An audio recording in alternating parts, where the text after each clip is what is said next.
కవిత గారు మాట్లాడిన తీరు అభ్యంతరకరంగా బీఆర్ఎస్ పార్టీ శ్రేణులు ప్రజలందరూ విసుక్కునేటట్టుగా మాట్లాడిన తీరు తీవ్రంగా ఖండిస్తున్నాం. కారణజన్ముడి కడుపులో కేసీఆర్ లాంటి కారణజన్ముడి కడుపులో రాక్షసి పుట్టడం అనేది బాధాకరం. హరీష్ రావు గురించి ఏ ఒక్క పూట మాట్లాడకపోయినా ఆమెకి పొద్దు గడవదు. మరి కేటీఆర్ని కూడా అదే రకంగా మాట్లాడటం, మరి బీఆర్ఎస్ పార్టీని చూడొద్దనుకుంటే మాట్లాడకపోవటం మంచిది. మరి ఈరోజు ఎవరి లాభం కోసం మాట్లాడుతుందో ప్రజలందరికీ అర్థమవుతుంది. ఈరోజు ఆమె మాట్లాడే మాట తీరు ఎవరి కళ్ళల్లో ఆనందం చుట్టానికో ఎవరిని సంతోషపెట్టానికో కూడా ప్రజలకి అర్థమవుతుంది. నిజామాబాద్లో చెల్లని రూపాయి మెదక్లో ఏ రకంగా చెల్లుతుంది? ఈరోజు మెదక్లో 7 స్థానాలను గెలిపించుకొని హరీష్ రావు గారు ఈ జిల్లా ప్రజల మనసుల్లో నిలిచినటువంటి వ్యక్తి. మరి కర్మ అని మాట్లాడుతూ ఉన్నావు. నువ్వు జైలుకు వెళ్ళటం నీ కర్మ కాదా?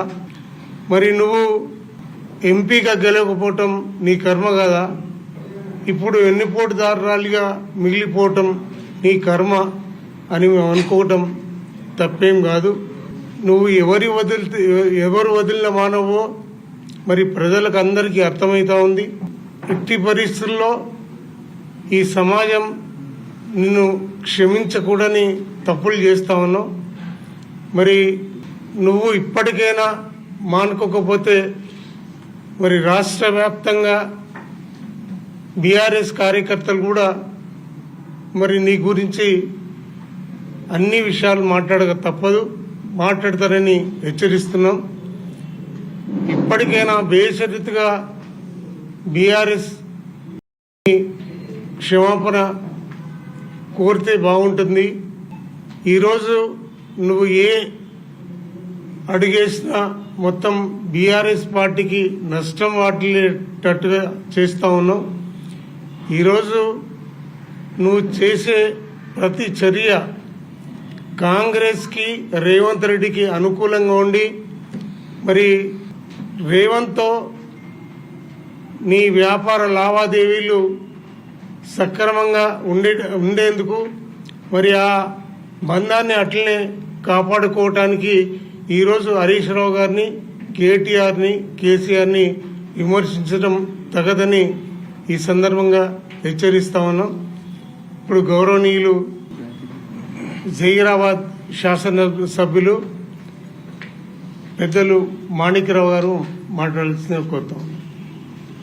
నిన్నటి రోజు కేసీఆర్ గారి యొక్క కూతురు అంటే కవిత గారు కేసీఆర్ని కన్న తండ్రిని, అదేవిధంగా సొంత అన్నని ఇంత విచ్ఛిన్నమవుతున్నది. నువ్వు ప్రజలందరూ కూడా ఎక్కడ పోయినా నిన్ను బట్టి గుర్తించలేదు కానీ మరి కేసీఆర్ను బట్టి, కేటీఆర్ని బట్టి, హరీష్ రావుని బట్టే నిన్ను గుర్తించి ప్రజలు నీకు పట్టం కట్టిన రోజులున్నాయి. కానీ నీవు అనవసరంగా లిక్కర్ కేసులో దొరకబడి జైలుకు పోయినాక కూడా మీకు ఇంకా బుద్ధి రావట్లేదు. నీవు వాళ్ళిద్దరికీ, వాళ్ళ ముగ్గురికే కాకుండా ఈ పార్టీకి పట్టినటువంటి శని నువ్వు ఏదైతే నీవు చేస్తున్న ఈ యొక్క కార్యక్రమాలు